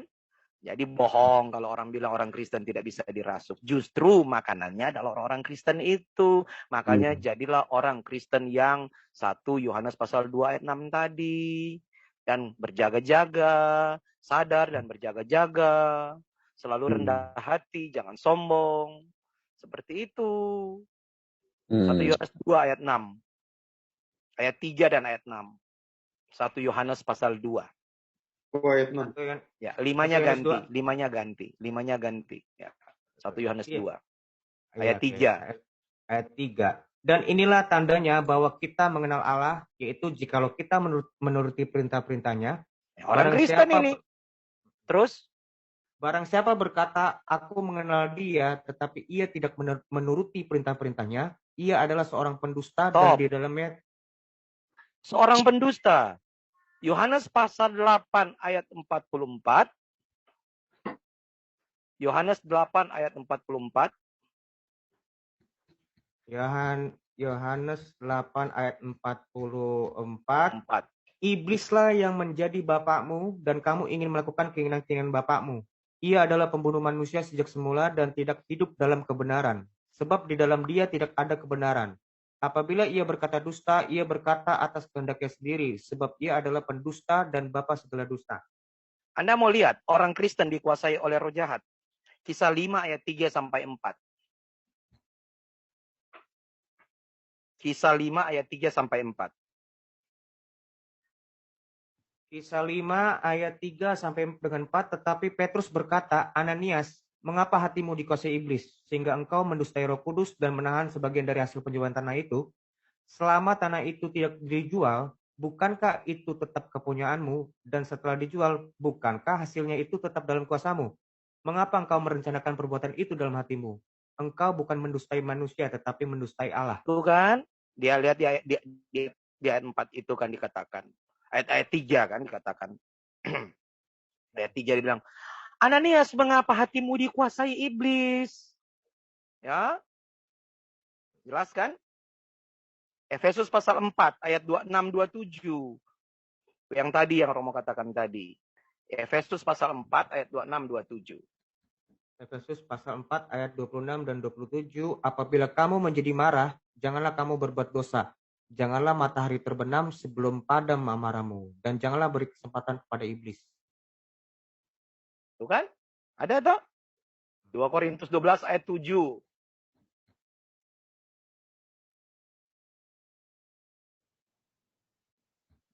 Korintus 12 ayat 7, dan supaya aku jangan meninggikan diri karena pernyataan-pernyataan yang luar biasa itu, maka aku diberi suatu duri dalam dagingku, yaitu seorang utusan iblis untuk Ada utusan mengocok iblis. aku. Bahkan kepada diri rasul sendiri.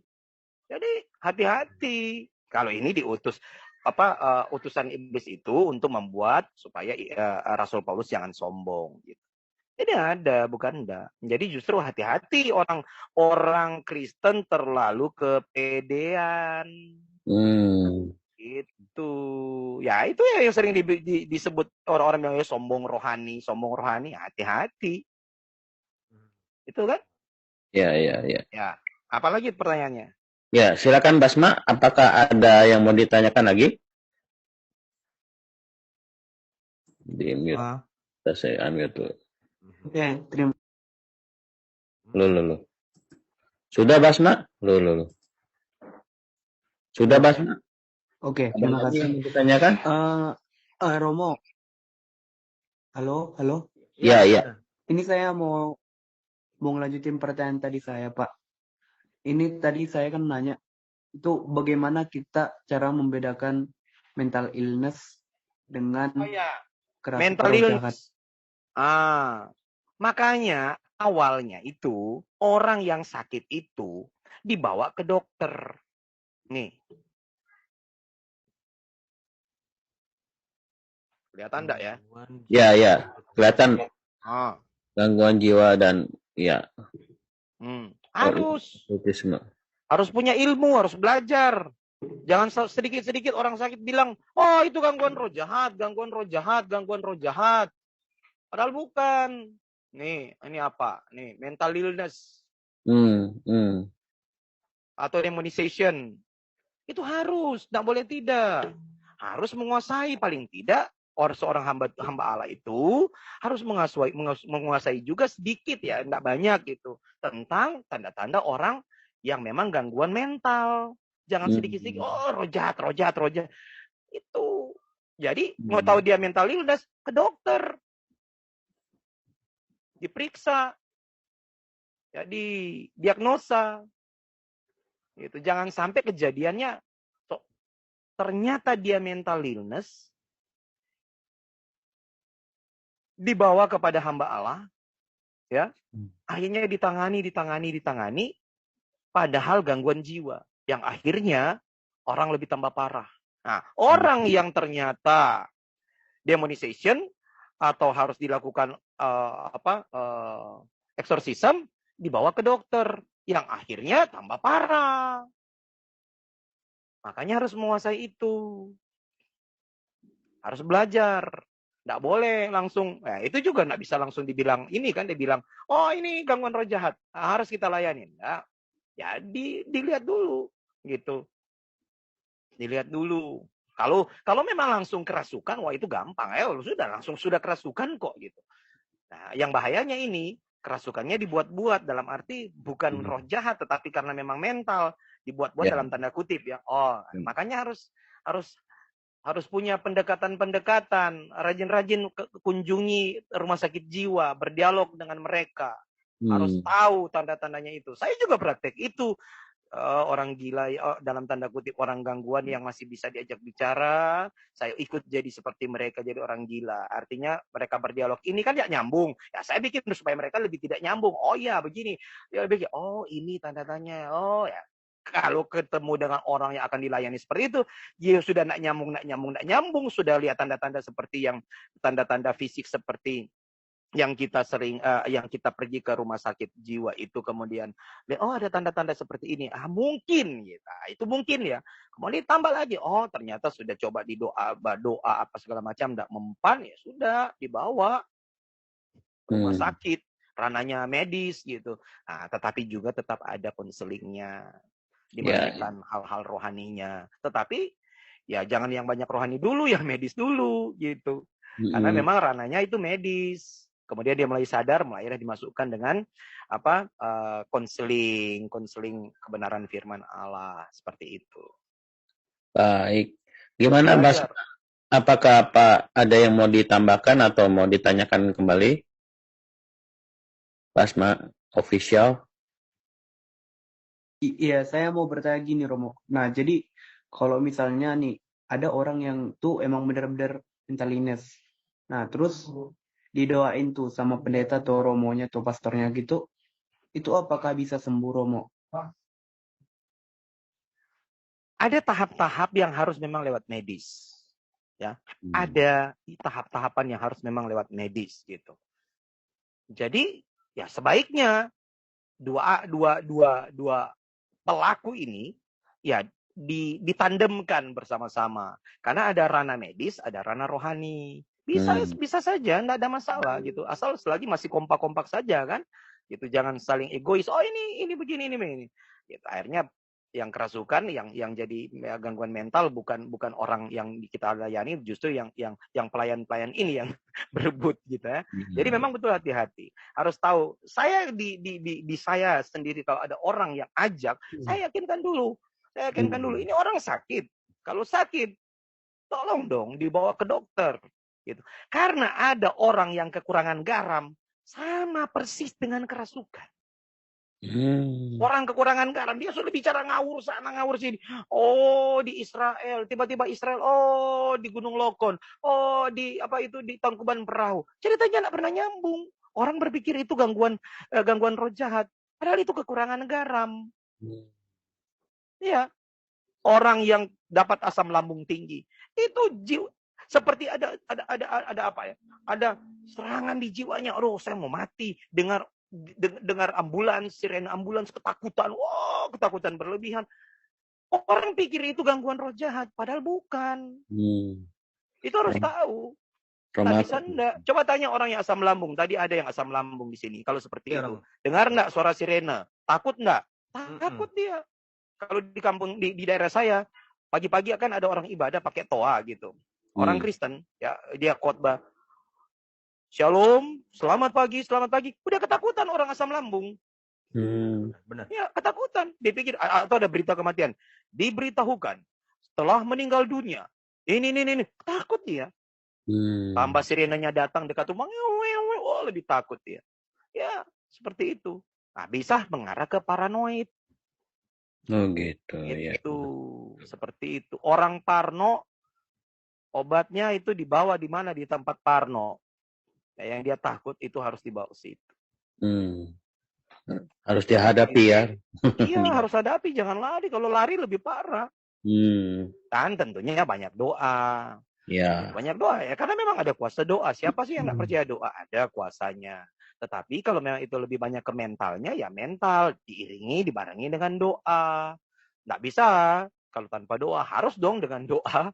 Iya, betul. Doa, makan aja doa, apalagi orang sakit. Ya kan, tetap ada.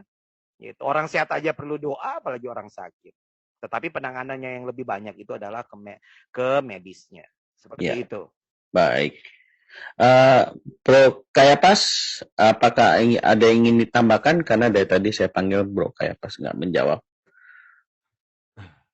Lagi hectic kayaknya. Lagi ada ribet Pak Pahil tadi. Oke. Kalau gitu teman-teman sudah tidak ada yang bertanya lagi ya? Oke. Pengalaman juga. Ya, kalau gitu saya akan tutup sesi hari ini. Kita ngobrol-ngobrol santai bersama Romo Michael Roring, Exorcism. Terima kasih sebelumnya waktunya Romo bisa sharing di tempat kami di Family in Christ. Bagi teman-teman yang belum subscribe channelnya Romo. Romo, channelnya namanya apa Romo? Channel YouTube-nya? Channel YouTube-nya ada video-video exorcism, tetapi saya nggak update lagi gitu. Tapi kalau mau nonton ada kok. Michael Roring ya, Michael Roring. Oke, ya. Roring. Tapi maaf ya, videonya saya ndak perbaharui lagi gitu. Oke. Nantilah, karena saya menghindar itu sih kesan-kesan nanti cari uang di YouTube atau apalah ya, seperti Oke. itu. Ya, ya. Saya lebih ke mungkin apa ya, keperasaan saya sih sebenarnya. Baik. Oke. Baik, terima kasih Romo. Ya, kalau kalian teman-teman yang ingin melihat pelayanan Romo bisa cek YouTube-nya, namanya Michael Roaring. Silakan dicek, dan juga bagi teman-teman yang belum subscribe dan share Family in Christ, tolong di-subscribe biar pelayanan kita makin berjalan, dapat menyebarkan Injil lebih luas lagi. Kita sharing-sharing seperti ini, menambah pengetahuan, menaikkan iman, dan juga kita tahu apa yang harus kita lakukan, karena kita kan orang Kristen. Kita harus tahu apa yang harus kita lakukan gitu ya. Jika berkenan, Romo bisa tutup, sebelum tutup dalam doa, apakah Romo bisa memberikan akhir dari eksorsisme ini, Romo? Baik. Kata-kata terakhir. Ya. Terima kasih. Jadi marilah kita terus mendekatkan diri kepada Tuhan. Ya, jangan nanti di waktu-waktu sudah ada gangguan-gangguan, entah itu mental, entah itu gangguan spiritual, baru kita mencari Tuhan. Marilah kita mendekat, terus mempertajam pengetahuan firman kita, ya, saling menguatkan satu dengan yang lain, hindari untuk debat, hindari untuk saling menjatuhkan satu dengan yang lain, tapi mari kita saling menerima, karena banyak pintu-pintu masuk kuasa gelap yang tidak diketahui oleh orang, sehingga akhirnya orang itu menjadi parah karena unsur-unsur kuasa gelap ini. Jadi waspada, berjaga-jaga, sadar, itu mutlak diperlukan. Ya, satu dengan yang lain kita satu dengan yang lain, kita saling menopang, saling menguatkan, ya, saling menguatkan.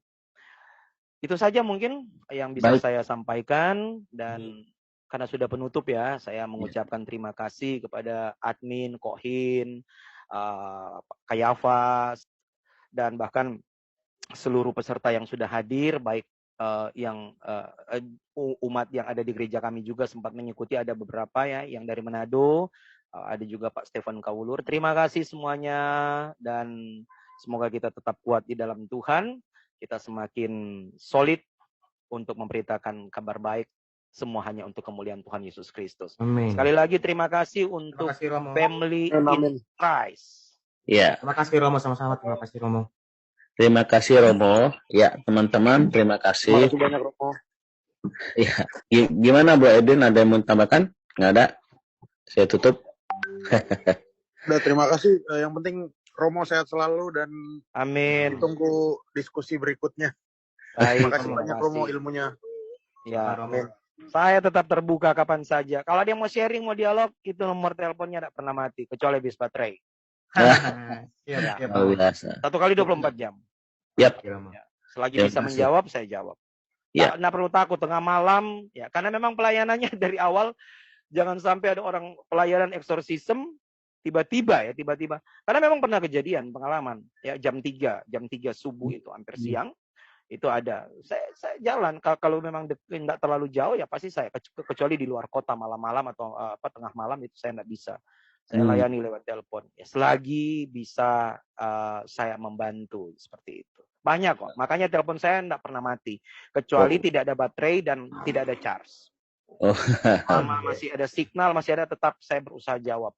Kalau mungkin telepon berulang-ulang, karena kayaknya telepon saya ada masalah ini. Saya sudah ke Telkomsel, saya ingatkan supaya nanti, kok telepon saya di-reject. Saya tidak reject itu. Itu masuk tapi tidak bunyi. Kemudian saya bisa lihat dan saya bisa telepon balik.